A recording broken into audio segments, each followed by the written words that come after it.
आदाब नाजरीन, खैर मकदम है आपका जी सलामी और आपके साथ मैं हूं सऊद मोहम्मद खालिद। स्पेशल एट 4 में आज एक बार फिर बात होगी गुजरात के हालात की। और सवाल ये कि क्या गुजरात में बाहर से आए लोगों का गुजारा नहीं अब, इसीलिए दिन गुजर नहीं रहे गुजरात में। यह सवाल इसलिए उठ रहा है क्योंकि गुज़िश्ता कुछ दिनों के अंदर ही गुजरात से मुसलसल बाहर से आए लोगों के खिलाफ तशद्दुद की खबरें आ रही हैं। हालात इतने ज्यादा खराब हो गए कि लोग घर तक छोड़ने को मजबूर हो गए। और जिस तरीके से वहां से खबरें निकल करके सामने आ रही हैं, उसके मुताबिक तकरीबन 50,000 लोग अब तक गुजरात छोड़ चुके हैं। ट्रेनों और बसों में यहां काम कर रहे तमाम लोगों की भीड़ नजर आ रही है। अहम बात यह है कि गुजरात की इंडस्ट्री में काम करने वाले सबसे ज्यादा मजदूर बाहर के ही हैं, इसीलिए इन लोगों के जाने से सबसे ज्यादा नुकसान गुजरात में मौजूद इंडस्ट्री को ही हो रहा है। हमारा सवाल यह है कि आखिर इस तशद्दुद की आग जो भड़की हुई है वो बुझेगी कब? और सवाल यह भी कि 125 करोड़ हिंदुस्तानियों की बात करने वाले पीएम मोदी इस मामले पर अभी तक खामोश क्यों हैं? इस मामले पर बात करने के लिए हमारे साथ मौजूद है एक खास पैनल, उनसे आपको रूबरू कराएंगे। लेकिन सबसे पहले एक खुसूसी रिपोर्ट पूरी सूरत हाल पर देख लेते हैं, उसके बाद होगी बातचीत की शुरुआत।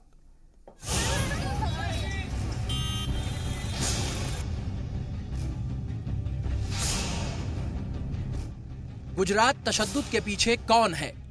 कौन है जो इस आग को भड़का रहा है?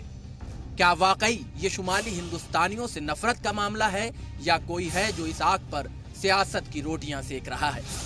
वजह कुछ भी हो, गुनहगार कोई भी हो, लेकिन जो मार पड़ रही है वो बाहर से आए इन मजदूरों पर पड़ रही है, इनके बच्चों पर पड़ रही है, इनके कुनबे पर पड़ रही है। लेकिन सियासत चमकाने वालों को इससे क्या?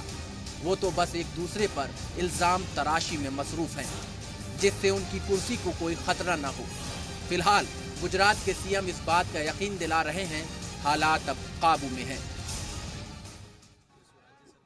છેલ્લા 48 કલાકથી પોલીસના સઘન પેટ્રોલિંગ અને પ્રયત્નોથી પરિસ્થિતિ સંપૂર્ણ કંટ્રોલમાં છે। કોઈ અનિચ્છનીય બનાવ પણ બન્યા નથી। 14 महीने की बच्ची से रेप के बाद गुजरात में भड़के तशद्दुद की वजह से कई हिंदी जबान वाले मजदूरों को नकल मकानी के लिए मजबूर कर दिया गया। लेकिन इसका असर अब इंडस्ट्री पर पड़ने लगा है। साड़न की ये रोलिंग और प्रिंटिंग पेपर मिल पिछले एक हफ्ते से बंद पड़ी है। यहाँ 23 मजदूर काम कर रहे थे। तशद्दुद के बाद कई मजदूर बिना सैलरी लिए अपने घर बिहार लौट गए।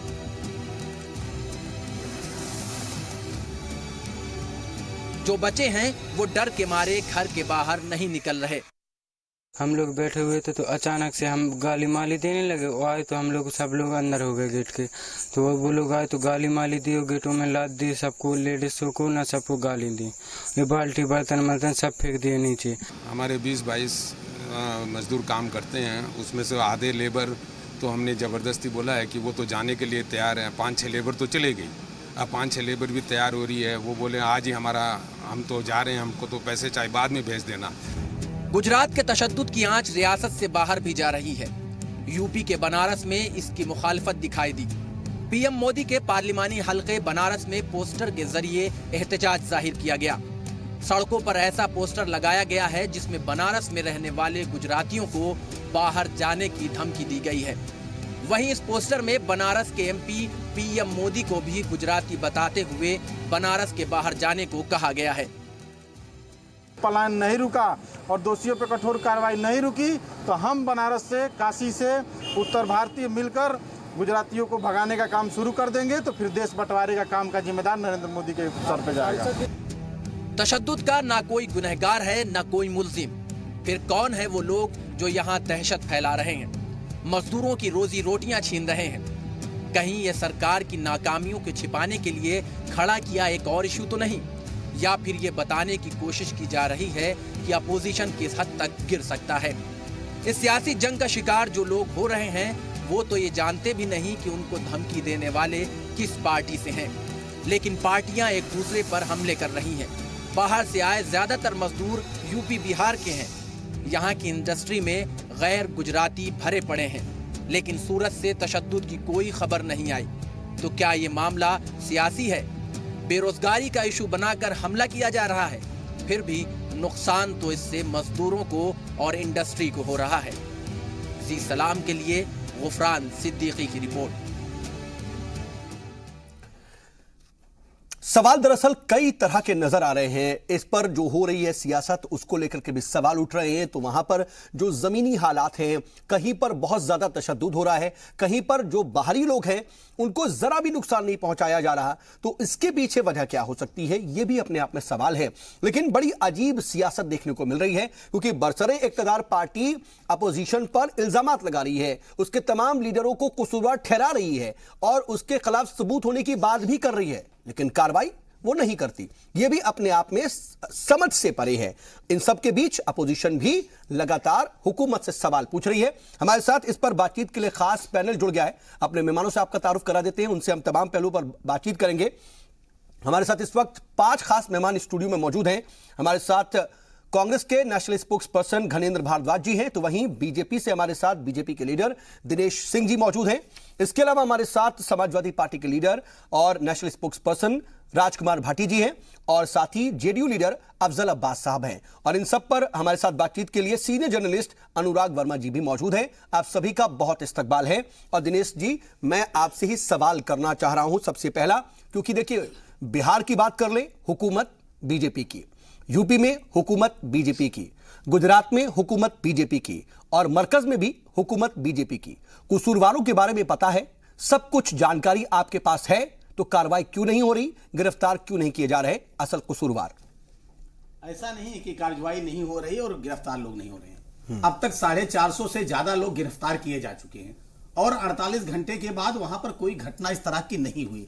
लेकिन देखिए, एक जिस तरह की घटना से शुरुआत हुई 28 सितंबर की, जो एक 14 महीने की बच्चे के साथ एक घटना घटित हुई, उसकी जितनी निंदा की जाए, जितनी भर्त्सना की जाए, वो कम है। और उस आरोपी को जितनी सख्त से सख्त सजा मिलनी चाहिए, हमारी सरकार वो सजा दिलाने का काम करेगी। नंबर 1। देखिए, दूसरी चीज देखिए, गुजरात अगर आप देखिए तो सबसे ज्यादा विकसित और सबसे ज्यादा शांतिप्रिय क्षेत्र है। और हिंदुस्तान की खूबसूरती है, किसी हिंदुस्तान में हर धर्म, हर पंथ, हर मजहब, हर जात और हर भाषा और बोली के लोग रहते हैं। यही हिंदुस्तान बसता है। यह नहीं कि किसी एक राज्य में सिर्फ एक राज्य के लोग रहेंगे। अगर गुजरात में आज उत्तर भारतीय लोग हैं, तो उत्तर भारत के क्षेत्रों में भी गुजरात के लोग हैं। मेरे सवाल का जवाब नहीं है। देखिए, ये मोरालिटी की बात है।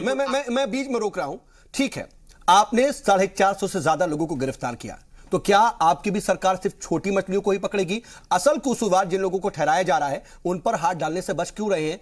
किस बात का डर है आपको? देखिए, पहला काम यह होता है, जब आग लगती है तो पहला काम होता है कि आग बुझाइए। पहले आग बुझाने का काम होता है, फिर देखा जाता है कि आग किसने लगाई है। तो निश्चित तौर पर उनकी पहचान हुई, वो सब पकड़े जा रहे हैं। और कसूरवार जिनकी आप चर्चा कर रहे हैं, देखिए, यही तो इस देश का दुर्भाग्य है कि आप समाज सेवा करके उनके बीच काम करके आप सत्ता में नहीं आना चाहते हैं। आप शॉर्टकट रास्ता अपनाना चाहते हैं। ये 20 साल की छटपटाहट है कि कैसे आप सेवा, हम सबके साथ और सबके विकास की बात करते हैं। ये लोग जिस सिर्फ इन्होंने देश का बंटवारा किया, इन्होंने समाज का बंटवारा किया, जात के नाम पर, धर्म के नाम पर, मजहब के नाम पर, पंथ के नाम पर, अब ये क्षेत्रवाद के नाम पर बंटवारा करना चाहते हैं। ये रास्ता आसान होता है। देखिए, अगर आप कोई अच्छा काम करते हैं तो आपको पॉपुलैरिटी लेट मिलती है। अगर आप पास हो जाइए एग्जाम में तो कम लोग जान पाते हैं कि आप पास हो गए, लेकिन अगर आप फेल हो जाइए तो समाज के अगल बगल के सारे लोग जान जाते हैं कि आप फेल। ये शॉर्टकट रास्ता वो लोग अपनाना चाहते हैं जो पिछले 20 वर्षों से गुजरात से बाहर है। ठीक है, तमाम तरह की बातें। मैं इस पर जरा सियासी बयानबाजी लूं, लेकिन सियासी रिएक्शंस लूं, लेकिन अनुराग वर्मा जी इस पर कुछ रिएक्ट करना चाह रहे हैं, आपकी बात पर जवाब देना चाह रहे हैं। मैं पहले बोले लेता हूं, अनुराग जी। देखिए, हमारे बीजेपी के जो मित्र हैं, इन्होंने पूरा राजनीतिक भाषण दे डाला। सबसे पहली चीज इसमें समझने की जरूरत यह है कि इस देश का जो संविधान है, जिस समय हमारे जो है संविधान बनाने वालों ने, हमारे महापुरुषों ने जो लिखा कि कोई भी, हमारा फंडामेंटल राइट है, कोई भी किसी प्रदेश से जाके किसी भी प्रदेश में काम कर सकता है। इस पे किसी डिस्कशन की या उस पर कोई क्लैरिफिकेशन देने की पहली बात तो आवश्यकता ही नहीं है। बिल्कुल, कोई भी कहीं भी जाके अपना रोजगार ले सकता है। नंबर 2, जो सबसे ज्यादा बड़ी चीज है और जिसपे भाजपा सबसे ज्यादा जवाब देने से बच रही है, वो ये है कि अगर आपके प्रदेश से 50,000 लोगों का पलायन हुआ, वो क्या आपके पास इंटेलिजेंस रिपोर्ट नहीं थी उसकी? क्या आपके पास कोई भी एजेंसी आपको यह बताया नहीं उसने कि इतना बड़ा अंडर करंट है, जितना बड़ा पलायन हो रहा है, क्या आपको ये पहले से नहीं पता था? जब सब कुछ हो गया तब आपने 450 लोगों को अरेस्ट कर आग लग गई तब बुझा रहे हैं, तब बुझा रहे हैं। आग लगने से रोका ही नहीं। जब कारण आपके सामने था, आपको लगने से पहले आपको पता था कि यहां शॉर्ट सर्किट होने वाला है, आपने उस समय उस जगह पे क्यों नहीं एड्रेस किया? कोई भी आज तक हिंदुस्तान भर में या दुनिया भर में जितने भी रॉयट्स हुए हों, चाहे जो भी इस टाइप की एक बहुत ही बड़े लेवल पे वायलेंस की घटनाएं हुई हों, वो बिना सरकार की या तो उसमें लापरवाही होती है, ठीक है, या सरकार का उसमें कहीं ना कहीं उसमें उनका गो अहेड होता है, इसके बिना कभी नहीं होती। इस केस में क्या था? इस केस में कहीं ना कहीं बीजेपी सरकार की कुछ ना कुछ था, फेल्योर था, या उन्होंने ये होने दिया। इस पर जवाब ले लेते हैं सर जल्दी से, ये जवाब ले लेते हैं दिनेश जी। देखिए आप अपनी जवाबदेही से बच रहे हैं। नहीं बच रहा हूं, भारतीय जनता पार्टी कभी जवाबदेही से नहीं बचती। तो सर आप अपोजिशन को ही घर में खड़ा कर रहे हैं। हमारी सरकार है, हमारी जवाबदेही बनती है, हम कहां कह रहे हैं? हमने एक बार भी कहा। और दूसरी चीज अनुराग जी ने जो कहा कि हम राजनीतिक भाषण, हम राजनीतिक कार्य करता है, आपको हम प्रवचन सुनाने तो यहां आए नहीं है, हम अपने दल की बात करने के लिए। लेकिन वहां पर लोगों के पलायन पर, नकल मकानी पर राजनीतिक भाषण नहीं समझ में आता है। आपकी राजनीतिक बयानबाजी जो है ना, सर यहाँ पर जिम्मेदारी का जवाब चाहिए था आपसे। जो प्रवचन करेंगे, देखिए एक राजनीतिक रैली, एक मिनट, आप पहले नहीं, आपने अनुराग जी मैंने आपको सुना कि नहीं? जो आपने अपने टर्न पे बोलिएगा ना, जितना आरोप लगाना होगा लगाइएगा। मैं जा रहा हूँ, बीच में मत बोलिए ना, मुझे बोल लेने दीजिए। आप रैली वाले भाषण मत दीजिए। मैंने उसका उत्तर दिया, मैं जो बोला हूं आप उत्तर दीजिएगा सर। लेकिन वो बात जो कह रहे हैं उस बात को भी आप कहिए ना कि रैली वाली भाषणबाजी की नहीं, आपसे जवाबदेही चाहिए। जवाबदेही नहीं आ रही थी और वो सवाल पूछ रहे हैं एज ए जर्नलिस्ट। डिबेट होगी, आप कहिए। हम तो बैठे हैं जवाब देने के लिए ना, हम अपनी जवाबदेही से बच रहे हैं। हमने जवाबदेही नहीं किया। हमारे मुख्यमंत्री हमने देख लिया आपका जवाब आ गया। हमने देख लिया कि फंडामेंटल राइट्स आप गिना रहे हैं, ये आपका जवाब था। आप ये गिना रहे हैं कि आग लग गई, अब हम बुझा रहे हैं। आग क्यों लगी, कैसे लगी, किसने लगाया, कैसे जल गया, आपने नहीं बताया। ठीक है सर, मैं आपको पूरा टाइम नहीं दे सकता, हम बाकी लोगों के पास जाएंगे। सर ठीक है, ये बात कर रहे हैं सर, सरकार है, आपके पास किसी तरह की कोई रिपोर्ट नहीं थी, कोई इंटेलिजेंस रिपोर्ट नहीं थी। ठीक है, आग रोकने के लिए जो इक्विपमेंट्स है ना, निश्चित तौर पर आग लगने पर दिनेश जी ठीक है, सरकार को ये काम करना चाहिए कि आग लगने ही ना पाए। लेकिन मैं वही बात तो कह रहा हूँ कि उसके लिए आप जवाब नहीं दे रहे ना। अनुराग जी, आग लगाने वाले इतने चलिए ठीक है दिनेश जी, मैं सारा वक्त आपको नहीं दे सकता, मैं आपके पास दोबारा आऊंगा। आप कोई माचिस डाल दे तो कहिए पेट्रोल आपके पास मैं आऊंगा। घनेंद्र जी, सारा ठीकरा आप पर ही फोड़ा जा रहा है। ठीक है, सरकार क्या जवाबदेही है उसकी, क्या नहीं है, उस पर तो हम बात करेंगे, लेकिन आग लगाने वाले आप लोग हैं, आग भड़काने वाले आप लोग हैं, कहा यही जा रहा है। साउथ जी, मैंने दिनेश जी को बड़े धैर्य से सुना था। मेरी कुछ पॉइंट्स हैं जो वैलिड पॉइंट्स हैं, मैं वो अपने रखना चाहता हूँ। सबसे पहली बात तो गुजरात में सरकार किसकी है, केंद्र में सरकार किसकी है, इंटेलिजेंस किसकी है, पुलिस किसकी है, एडमिनिस्ट्रेशन किसकी है, देश के लोग जानते हैं। ठीक है, वहां पे पिछले 2 दिन में कुछ नहीं हुआ, पिछले 7, 8, 9 दिन से एक मूवमेंट चलती आ रही थी। जैसे अनुराग जी ने बताया कि तकरीबन 50,000 लोगों का पलायन हुआ है। रेलवे स्टेशन पे जितनी भी नॉर्थ इंडिया की, बिहार और उत्तर प्रदेश की ट्रेनें भर भर, ठीक है सर, ये हमें पता है, सब पता था। ठीक है, सरकार पिछले 6-7 दिन से गहरी नींद में सोई हुई थी। जैसे ही कल ये मुद्दा हवा हुआ, उसके बाद से सरकार की हल्की फुल्की हरकत शुरू हुई। जो दिनेश जी ने बोला कि 300-400 लोगों को अरेस्ट करा, मैं उन 300-400 लोगों की बात नहीं कर रहा, मैं ये कह रहा हूं कि वो कौन लोग हैं जो नॉर्थ इंडियंस को डरा रहे हैं, वो कौन लोग हैं जो नॉर्थ इंडियंस को परेशान कर रहे हैं। और अगर एक नॉर्थ इंडियन ने अगर कोई गलत घटना कर दी, मैं आपसे पूछना चाहता हूं, दिनेश जी से पूछना चाहता हूं, क्या प्रधानमंत्री को इस मामले पे हस्तक्षेप नहीं करना चाहता? क्या गुजरात के मुख्यमंत्री को हस्तक्षेप नहीं करना चाहता? ना गुजरात के मुख्यमंत्री की स्टेटमेंट आई, ना प्रधानमंत्री की स्टेटमेंट आई। दूसरी बात, ये लोग कौन हैं जो क्षेत्रवाद और जातिवाद को बढ़ावा देते हैं? ये कौन लोग हैं जो रूपाणी का बयान वैसे आया क्षेत्र के नाम पे, धर्म के नाम पे, जात के नाम पे बांटना चाहते हैं? ये वही लोग हैं जो राज ठाकरे, ये वही लोग हैं जो राज ठाकरे और बाला ठाकरे साहब के दोस्त हैं, जिनकी शिवसेना से दोस्ती है। ये ट्रेंड किसने शुरू करा? ये शिवसेना ने बॉम्बे से ट्रेंड शुरू करा। और उनको सपोर्ट कौन करता था? साइलेंट सपोर्ट किसकी रहती थी? भारतीय जनता पार्टी के लोगों की रहती थी। जिम्मेदार आपके लोग हैं, ठाकुर सेना के लोग हैं, नहीं, मैं अल्पेश ठाकुर है, ये बात चीख करके हर जगह बताई जा रही है। इस बात को कह रहा हूं, मैं जिम्मेदारी से इस बात को कह रहा हूं, आप इसकी जांच कराइए। इसमें तमाम भारतीय जनता पार्टी के नेता गुजरात के शामिल हैं और ये जान के 2019 से पहले देश के माहौल को बिगाड़ने की एक सोची समझी साजिश है। पूरी की पूरी सरकार, पूरे का पूरा प्रशासन नॉर्थ इंडियंस को वहां पे परेशान कर रहा है और नॉर्थ इंडियंस को पलायन करने में मजबूर किया जा रहा है। ये पूरे का पूरा एक सरकारी सियासत जो है प्रोग्राम है, सरकार का मैनेज प्रोग्राम है, सरकार और पूरा एडमिनिस्ट्रेशन इसमें शामिल है। गणेंद्र जी, शुमाली हिंद के लोगों के लिए और खास तौर पर बिहारियों को लेकर के जिस तरह की सियासत होती है अफजल साहब, वो थमती नहीं है। हम देख रहे हैं महाराष्ट्र से होते हुए गुजरात आ गई और सरकार अपोजिशन को जिम्मेदार ठहरा रही है। आपकी पार्टी क्या कर रही है अपने लोगों के लिए, और वहां से लोग ना आए, उनको यकीन कैसे दिलाया जाए कि वहां का माहौल ठीक है? क्या आपने जिम्मेदारी से बात की? क्या पीएम मोदी से सवाल पूछा आपने? क्या नीतीश जी ने इस तरह से लेकर के कुछ पहल की? मुझे 1 मिनट का समय दिया जाएगा, इसलिए एक बार इंटरप्ट नहीं करेंगे। ठीक है। देखिए, सबसे बड़ी बात की जो घटना घटी, जो हादसा हुआ, वाकई काबिल मजम्मत है, तनकीद है, जितनी भी इसकी लानत की जाए उस पर कम है। वहां से जो पलायन किए गए लोग, जो इस घटने के बाद से जिस तरह टेरर फैलाया गया, यह 2 पहलू पर ध्यान देना पड़ेगा।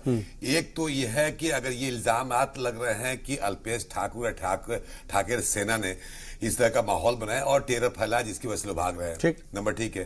तो दूसरी बात यह, मैं समझता हूं कि मैं एनडीए में हूं, मैं हम सरकार बिहार में है, वो अलग बात है, लेकिन टीवी चैनल पे कभी कभी हम सबकी जिम्मेदारी बनती है कि इंसानियत के बुनियाद पर साफ-गोई से बात करनी चाहिए। तो वो रखिए, मैं वही कह रहा हूं। तो एक तरफ तो ठीक है, अल्पेश ठाकुर पे इल्जाम लगा रहा है कि उन्होंने बयान दिया, उससे इमोशनल तकरीर की, भड़काऊ भाषण दिया, उसका इम्पैक्ट पड़ा। लेकिन मेरा सवाल यह है कि जब ये घटना घटी उसके बाद से ये बिल्कुल सब लोग यही बात को तायद भी करेंगे कि जब सरकार वहां पे बीजेपी की सरकार है, पूर्व बहुमत की सरकार है, अगर वो विश्वास जितने में पूर्वांचल के लोग के, बिहार के लोग के होती तो ये पलायन रुक जाता। एडमिनिस्ट्रेशन अगर टाइट होता तो ये पलायन घटी, घटना घटी, लॉ एंड ऑर्डर मेंटेन किया जाता, तो लोग में जो खौफ का माहौल था, वो खौफ का माहौल कम करके उनको रोका जा सकता था। नंबर 1। नंबर 2, बिहार गवर्नमेंट की जहां तक बात करें, माननीय मुख्यमंत्री ने वहां के सीएम से बात की है, होम सेक्रेटरी से बात हो रही है, हमारे बिहार सरकार और पंजाब गुजरात की सरकार दोनों में बातें हो रही है और हम अपील भी आप अपनी तरफ से काम कर रहे हैं, लेकिन मोटे तौर पर वहां पर इंतजामिया का और सरकार की फेल्योरिटी आप मान रहे हैं। आप संजीदा सवाल खड़े कर रहे हैं। मैं ये कह रहा हूं कि अगर थोड़ा सा सिंसियर हो जाती पहले तो ये पलायन, इनसिंसियरिटी दिखाई दी, पलायन गवर्नमेंट की इनसिंसियरिटी सर, तो वापस लोग घरों पर नहीं जाते, ये मेरा अपना मानना है। This has to be underline, government की इनसिंसियरिटी। मैं दिनेश जी आपसे सवाल लूंगा, लेकिन बाकी पैनलिस्ट हैं, मैं उनके पास भी जाना चाहता हूं। एक और सर, अगर एक सवाल, कांग्रेस के नेता बैठे हुए हैं, अगर ये अल्पेश, वो भी आप यानी कि वो रस्म अदायगी करना चाहते हैं कि वो छूट गया, तो अब कांग्रेस को नहीं, अगर आपने किया तो वो आपके लिए दिक्कत हो जाएगा। जवाब कैसे आप देंगे सर, क्योंकि आपने बीजेपी को घेर दिया है। मैं रस्म अदायगी की बात नहीं कर, मेरी आदत भी नहीं है। क्या बात है, आप भूल गए थे, क्योंकि वो बात आपके दिमाग से स्लिप कर गई, जो सच्चाई थी वो आ गई। अब आपको एनडीए में होने का फर्ज अदा करना है। एनडीए में हम एनडीए में है, फर्ज अदा कर लीजिए सर, ठीक है, फर्ज अदा कर लीजिए, फर्ज अदा कर लीजिए सर। ठाकुर पे ये साबित हो गया कि तो कांग्रेस अध्यक्ष राहुल गांधी उनको सस्पेंड करेंगे और राहुल जी भी आ गए। ठीक, मैं बड़ा सीधा सा जवाब है। मैं आ रहा हूं, नहीं, मुझे आने दीजिए सर, मैं आ रहा हूं। मेरा एक सवाल है, अगर कसूरवार साबित हो गए तो कांग्रेस बाद में जो कार्रवाई करनी होगी करेगी ना, पहले गवर्नमेंट को जो कार्रवाई करनी चाहिए वो क्यों नहीं करेंगे? मैंने पहले कहा कि मैंने सवाल राजकुमार भाटी जी, मैं गणेश साहब, ठीक है, मैं आता हूं सर, मुझे भाटी जी के पास भी जाना है। राजकुमार भाटी जी, जो सिचुएशन नजर आ रही है, इसके बीच में और मरकज में, सेंटर में पॉलिटिक्स कही जा रही है, आप किस तरह से देख रहे हैं? क्या आखिर हासिल हो जाएगा अपोजिशन को इस वक्त सब कुछ करके? अगर करना था तो गुजरात इलेक्शन से पहले करती, अभी क्या हासिल होना है? क्या 2019 में कुछ मिलने वाला है?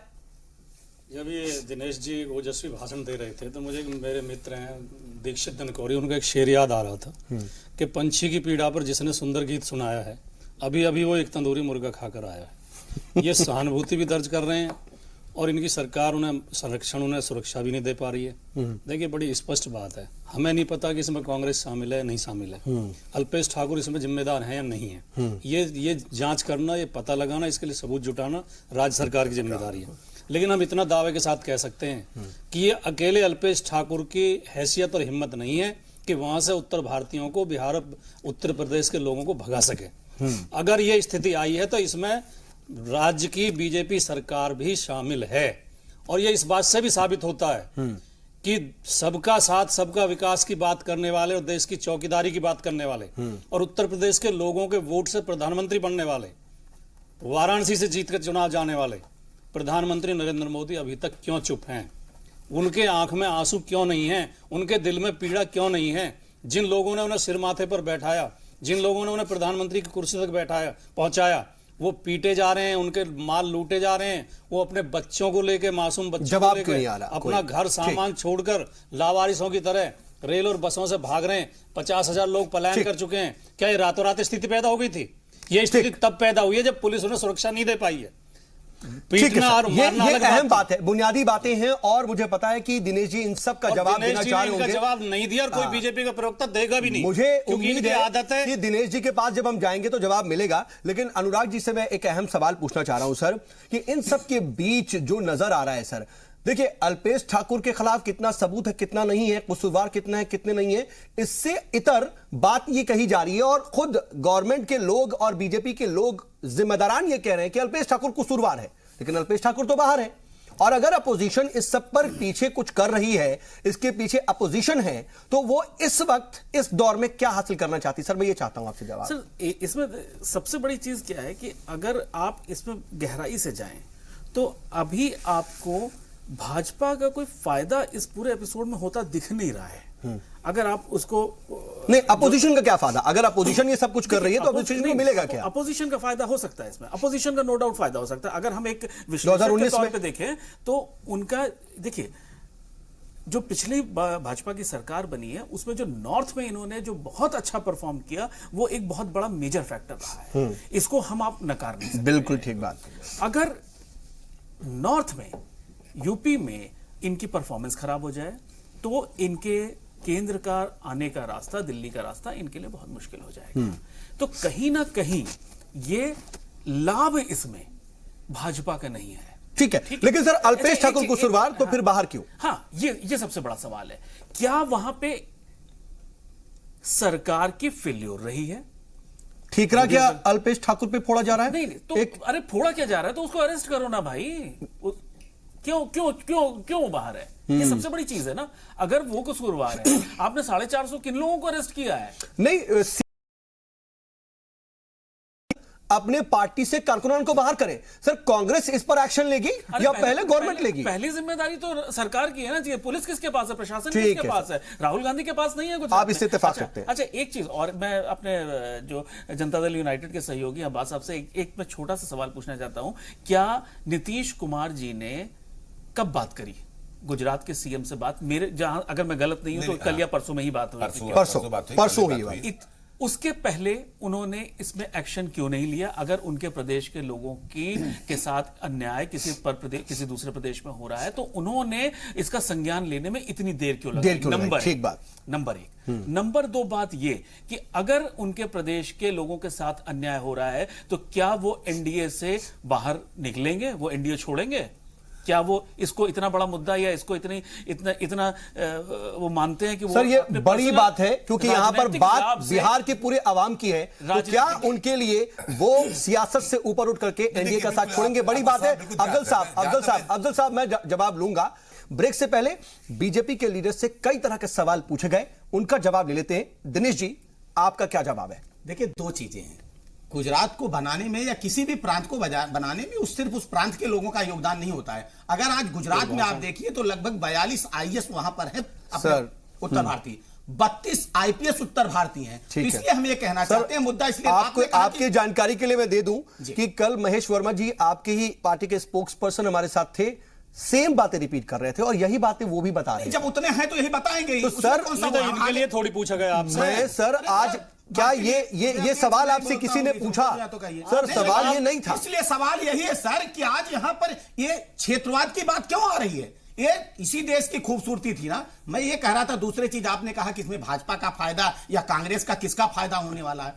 देखिए यही आपने कहा ना, कुछ दिन आइए गुजारिए गुजरात में, यही स्लोगन था। यही नहीं स्लोगन था, यही माननीय प्रधानमंत्री जी कहते थे कि जब बेटा हमारे यहां से जाता है तो जब तक वो गुजरात के बॉर्डर पे नहीं पहुंचाता तब तक माँ बाप फोन करके पूछते रहते हो कि बेटा कहां पहुंचे। जब गुजरात बॉर्डर पर पहुंच जाता था तो कहते थे अब हम सुरक्षित। सुन लीजिए जरा, सुनिए। अब उसकी भी पोल खुल गई, बता रहा हूं कितने सुरक्षित हैं। वही मैं कह रहा हूं, यही आपकी पीड़ा थी, पूरी बात यही आपकी पीड़ा थी कि गुजरात ऐसे विकसित क्यों हो रहा है। गुजरात में सर आप मानेंगे आप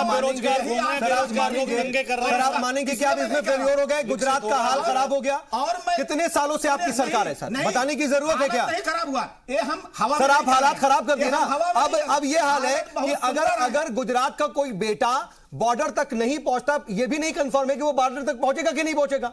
अरे मैं कह रहा हूं कि हवा में बात नहीं कर रहे हैं, हम तथ्यों पर बात कर रहे हैं। देखिए ये क्या कह रहे हैं सर, जवाब लेकिन हवा में आ रहा ना। हवा में नहीं आ रहा है, पहले आप सुन लीजिए 2 मिनट। हमने कहा इतने पूरी सवाल आए हैं तो सर एक एक करके जवाब दूंगा, आप बीच में दूसरा सवाल। ठीक है, पॉइंट पर आते। अरे मैं बोल लूं, दूसरा पॉइंट आप पूछ लीजिएगा।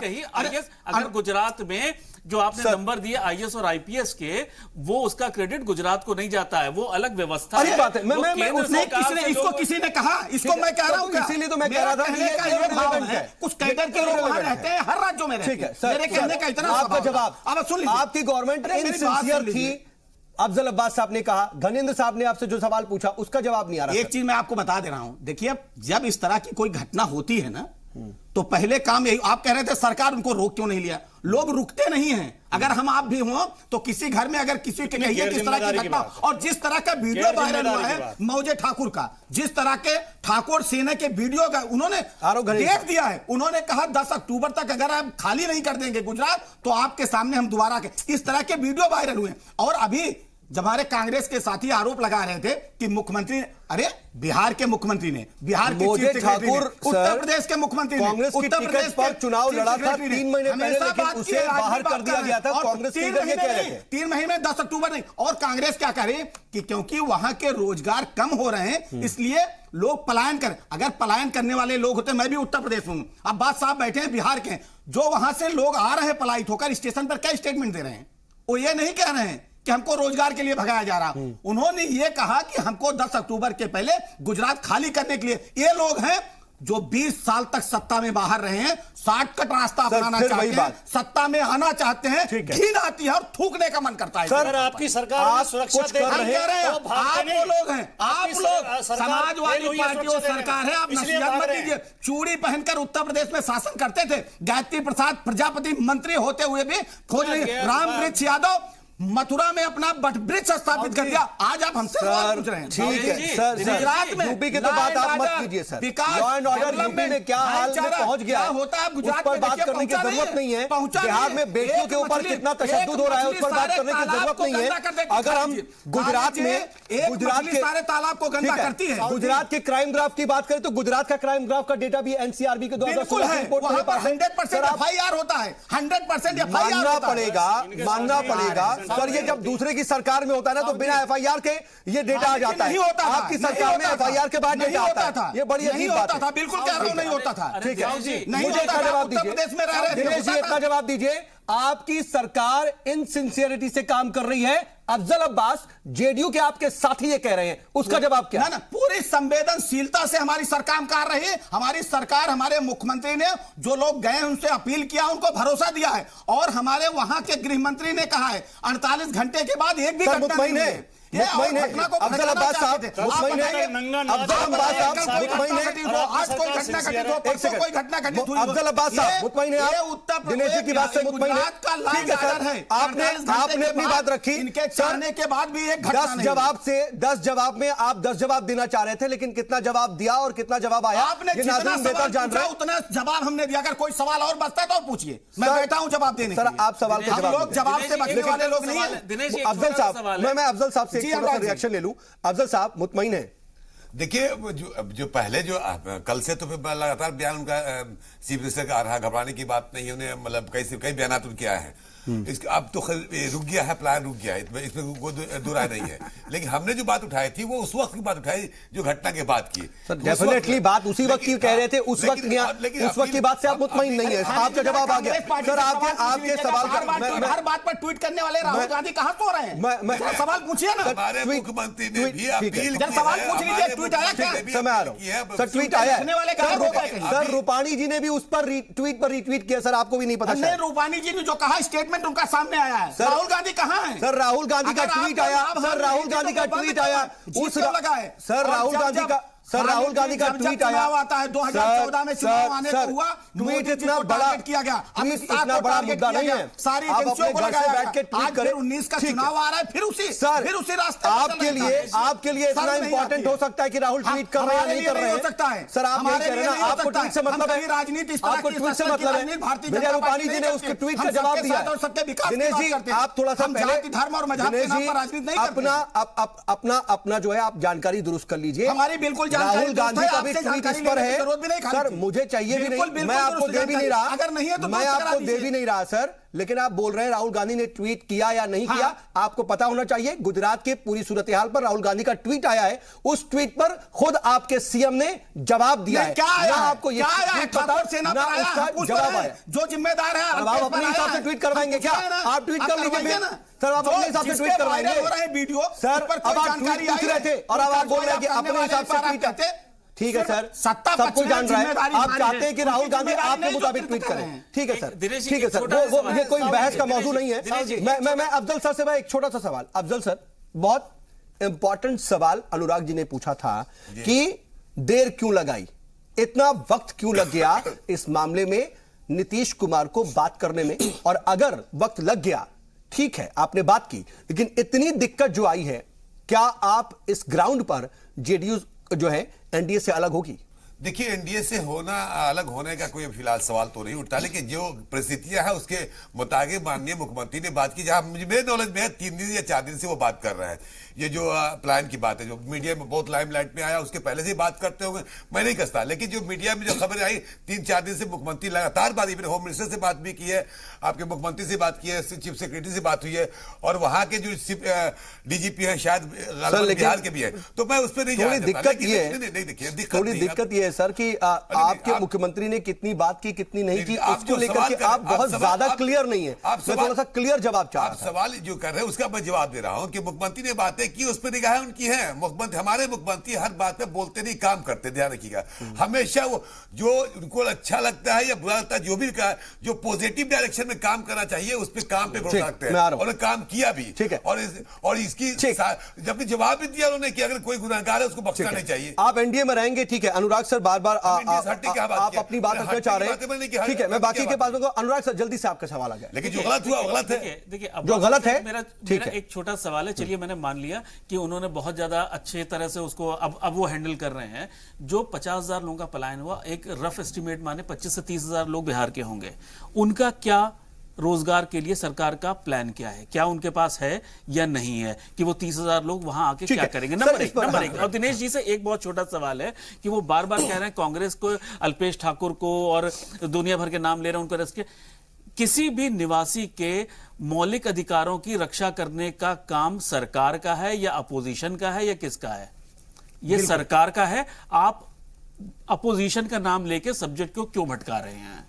हो गया। देखिए, निश्चित तौर पर सरकार में है तो हमारा उत्तरदायित्व बड़ा है, लेकिन जो अपोजिशन में होता है अनुराग जी, उसका भी कुछ उत्तरदायित्व होता है। ठीक है, लॉ एंड ऑर्डर, उनमें विश्वास पैदा करना इस सरकार का। सर, आप अपनी जिम्मेदारी पूरी निभा लें और उसके बाद उधर करें तो ज्यादा सही लगता है ना। फिर पूरे उनके 2 सवाल थे, एक का जवाब नहीं दे पाया, तब तक आप बीच में टोक दिए। और दूसरी चीज आपने सवाल किया अनुराग जी कि जो लोग पलायित हुए हैं, जो भी संख्या हो, फिगर एग्जैक्ट फिगर, लोग 50,000 कह रहे हैं, 25,000 आपका जायज सवाल है कि क्या फिर से उनकी क्या व्यवस्था सरकार की। एक चीज जान लीजिए, जब कोई भी इस तरह का कभी भी कोई मसला होता है, चाहे इसके पहले महाराष्ट्र में हुआ, तो प्रशासन सरकार के कहने पर लोग वापस नहीं लौटते। अनुराग जी, हम राजनीतिक चर्चा नहीं कर रहे हैं, लोग लौटते कब हैं?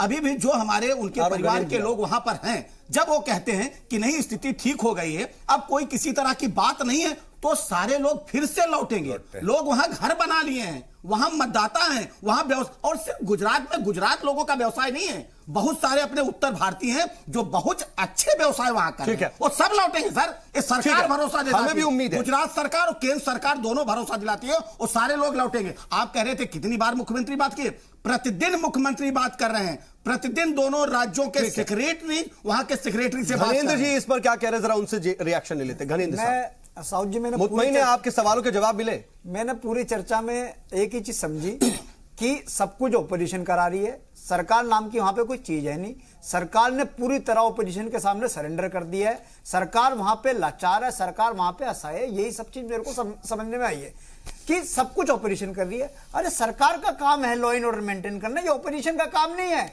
आप हमारे ऊपर जिम्मेदारी डाल के बच नहीं सकते। आप मानो कि कहीं ना कहीं सरकार और प्रशासन की चूक हुई है, आपकी सरकार बहुत लेट जागी है, और आप राहुल जी के ट्वीट की बार बार बात कर रहे हो। अरे राहुल जी के ट्वीट से पहले जो आपके जो प्रधानमंत्री हैं, जो छोटी छोटी बात छींक भी अगर उनको आती है तो वो भी ट्वीट पे बताते हैं कि मेरे को 11:45 पे छींक आई, और इतनी बड़ी घटना और उनके होम स्टेट में हो रही है, और आपके प्रधानमंत्री सोए हैं, आपके राष्ट्रीय अध्यक्ष सोए हैं, आप हमारे ऊपर तो उंगली उठा रहे हो। हमारे राहुल जी की इतनी चिंता मत करो, हमारे राष्ट्रीय अध्यक्ष आपके राष्ट्रीय अध्यक्ष की तरह सोए नहीं, उनका स्टेटमेंट आया, उनका ट्वीट भी आया है। सुन लो, आप लोग सोए हैं, वही बात, आप लोग सोए।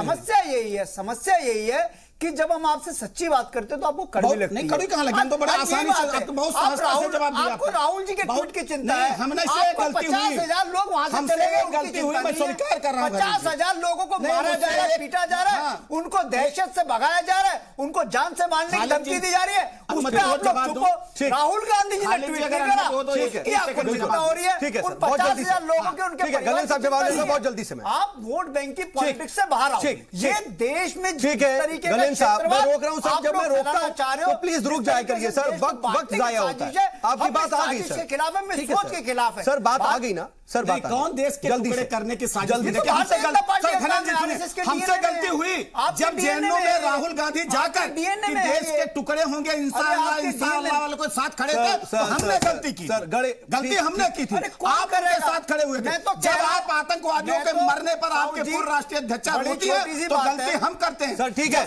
आपको आज रोहिंग्याओं पर, रोहिंग्या यहाँ बसे, इसकी चिंता इनको है, और पूर्वोत्तर के लोग, हमारे बिहार और उत्तर प्रदेश के लोग वहां न बसे, आपके नेता, आपके विधायक करते हैं। आपको रोहिंग्याओं की चिंता है, आपको अलगाववादियों की चिंता है, आपको आतंकवादियों की चिंता है, ये आपके राष्ट्रीय अध्यक्ष, आपके राष्ट्रीय अध्यक्ष, आपके कांग्रेस पार्टी के दिक्कत है, आपके राष्ट्रीय अध्यक्ष, ठीक है, इसके साथ खड़े। हम यहाँ पर नेशनल के जितने भी अलग अलग मुद्दे हैं उनको नहीं डिस्कस कर रहे हैं सर, हम फोकस रहे तो ज्यादा बेहतर है। मैं आऊंगा आप दोनों के पास आऊंगा, ठीक है सर, ठीक है। राजकुमार भाटी जी, ये जो नूरा कुश्ती है, या वाकई वहां पर किसी की साजिश नजर आ रही है? और इन सब के बीच, चाहे वो यूपी के लोगों की बात हो, बिहार के लोगों की बात हो, गैर जो उनके साथ इम्तियाजी सुलूक होता है और गैर जानिबदाराना सुलूक होता है, वो कब रुकेगा? हम यूपी, बिहार, महाराष्ट्र, इन सब में कब तक बटे रहेंगे? हम हिंदुस्तानी कब होंगे? आज की आपकी जो अभी की डिबेट चल रही है, इसको देख के तो इससे भी बड़ा प्रश्न पैदा हो जाता है कि देश में लोकतंत्र नाम की कोई चीज है नहीं। देखिए, लोकतंत्र चलता है लोकलाज से और उत्तरदायित्व से। जब भारतीय जनता पार्टी के प्रवक्ता जो बोल रहे हैं, उनकी भाषा में कोई उत्तरदायित्व जैसी नाम की चीज नजर नहीं आई। उन्होंने एक बार भी अपनी सरकार के फेलोर पर कोई टिप्पणी नहीं की, कोई जवाब नहीं दिया, कोई दावा ही कर देते चलो कुछ करने का। 10 दिन तक नंगा नाच बिहार में, गुजरात में होता रहा, लोग गिरते रहे, लोग घर छोड़ छोड़ कर जाते रहे। इनके मुख्यमंत्री तब एक्टिव हुए और बिहार के मुख्यमंत्री तब एक्टिव हुए, अफजल अब्बास साहब ने खुद कहा भी, जब मीडिया में लाइमलाइट में आया। इनकी अपनी कोई इंटेलिजेंस नहीं है, इनका अपना कोई सूचना तंत्र नहीं है, इन्हें जानकारी नहीं थी कि उस बच्ची के साथ घटना होने के बाद इस तरह की घटनाएं हो रही हैं। कोई सुरक्षा का इंतजाम नहीं किया गया। अगर इनकी पुलिस सुरक्षा देती तो लोग घर घर छोड़ के नहीं जाते। बहुत ज्यादा विपरीत परिस्थितियों में जब आदमी की जान पे बनाती है, तब आदमी घर छोड़ने के लिए मजबूर होता है। दिनेश साहब, कोई शौक से नहीं जाता। अल्टीमेटम दिया गया, अल्टीमेटम दिया गया कि अगर आप इस तय समय पे अगर नहीं जाओगे तो हम आपको मार देंगे, भगा देंगे। और ये अपनी जवाब देने के बजाय विपक्षियों का आरोप लगा रहे हैं, धमकाया जा रहा है, डराया जा रहा है, सरकार सो रही है, पुलिस प्रशासन सो रहा है। खालिद जी, वो कह रहा है। कांग्रेस के साथी जब घनेन्द्र जी चिल्ला के कहते हैं किस तरह से वीडियो सामने आ रहा है, वो वीडियो है किसका? अरे करो ना, कार्रवाई कौन करेगा? मेरे को ये समझ नहीं आ रहा। फिर बार-बार कार्रवाई कौन करेगा ये बता दो। कर रहे हैं, 450 लोगों पर किया आपने, किया है 450 लोगों पर कार्रवाई की है, क्यों आपने किया है? वो आपके सर्टिफिकेट करेगा, कांग्रेस पार्टी करेगी, खालिद जी एक बात सुनिए, कांग्रेस पार्टी करेगी। ठीक है, राजकुमार भाटी जी भी अहम सवाल खड़े कर रहे हैं, जरा उसका जवाब दे दीजिए। राजकुमार भाटी जी का जवाब दे देता हूं। घनेन्द्र साहब, पुलिस करेगी, घनेन्द्र साहब, ठीक है, घनेन्द्र साहब, घनेन्द्र साहब, हमारे ऊपर राजकुमार भाटी जी ने कहा कि देखिए लोकतंत्र है ही नहीं, ये लोग लोकतंत्र की बात करते नहीं, जवाबदेही की बात कर रहे हैं। अरे जवाबदेही और लोकतंत्र, दो प्रश्न उठाया उन्होंने, बिल्कुल दोनों। लोकतंत्र सुन लीजिए पहले, ये लोग लोकतंत्र की बात कर रहे हैं जिनके ना पार्टी में लोकतंत्र है, ना परिवार में लोकतंत्र है, ना राज्य में लोकतंत्र है। लोकतंत्र का दुहाई आप मत, और मैं आपको बता रहा हूं, खालिद जी अगर आपको याद करें, नहीं आपको थोड़ा मैं पीछे ले जाना चाहता हूं। जब महाराष्ट्र, सुनिए जरा कान खोलिए, नहीं भाटी जी आप सुनिए, इसी तरह यही भाटी जी इसी तरह की घटना महाराष्ट्र में हुई थी, इसी तरह की घटना महाराष्ट्र में हुई थी। आपके नेता कहां सो रहे थे? हमारे मंत्री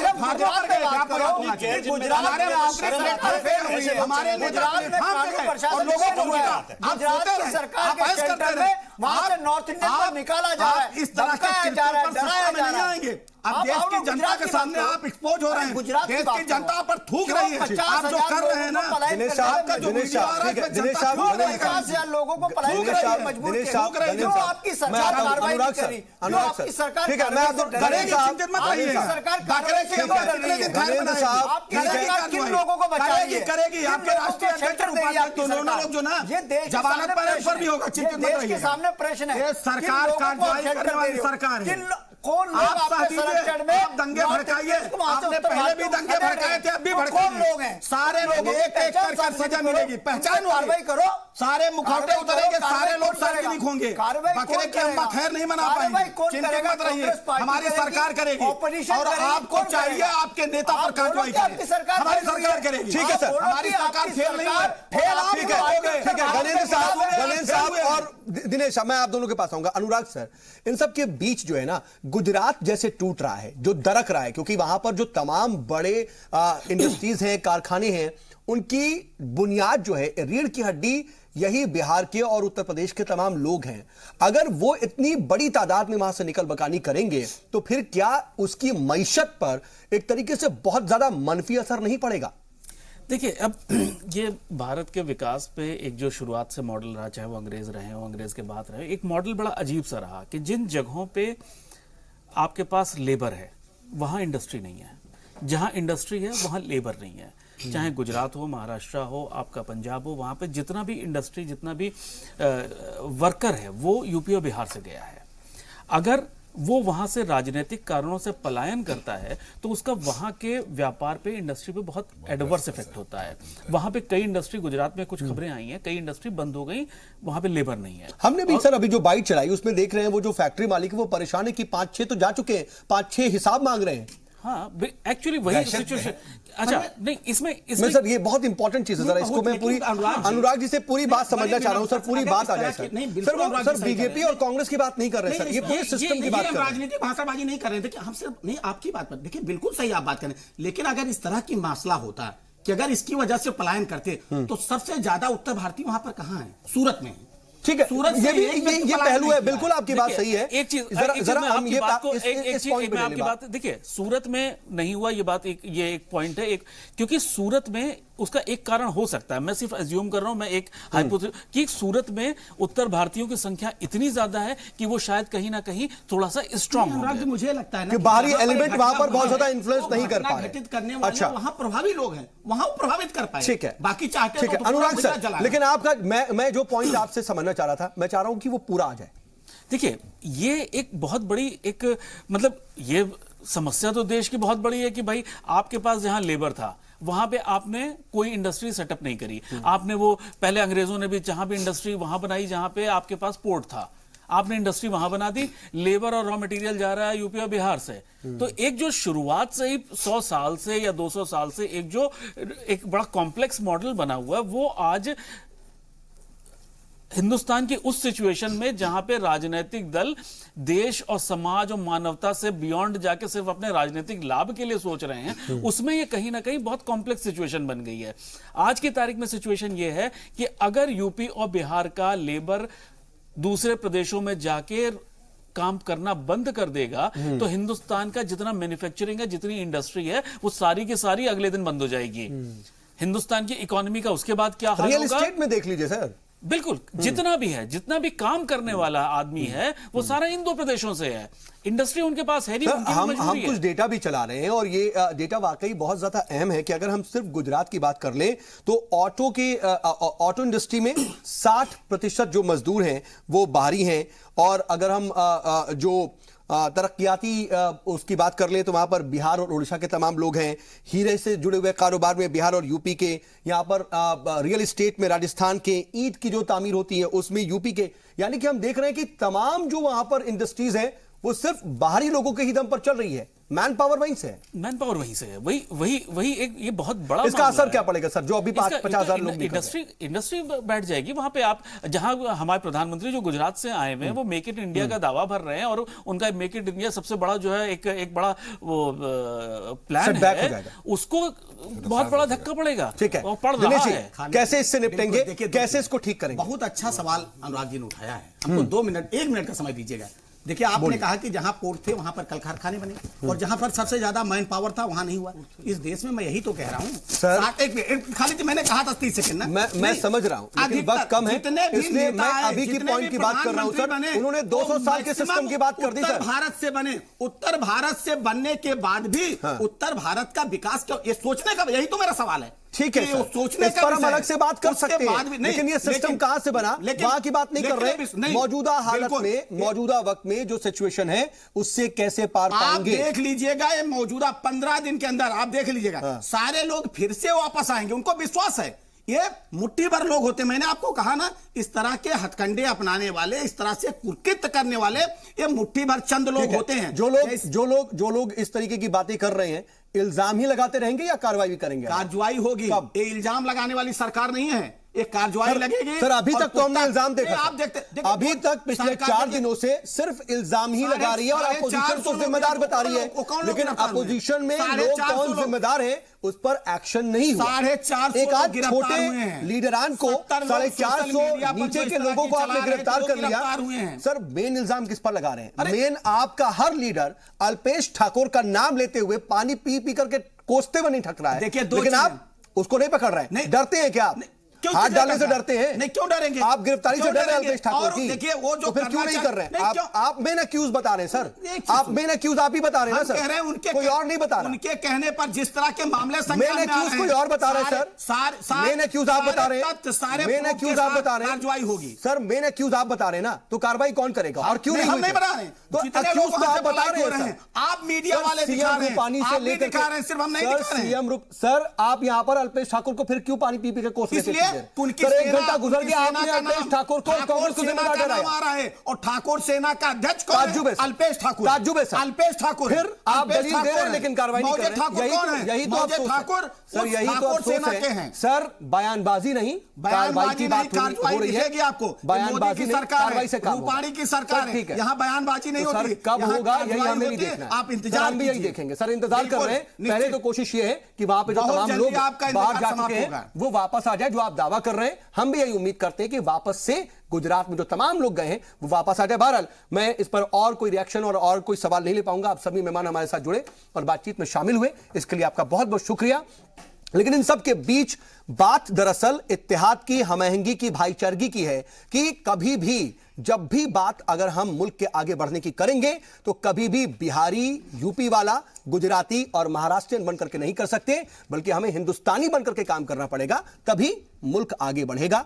आज स्पेशल एट 4 में बस इतना ही।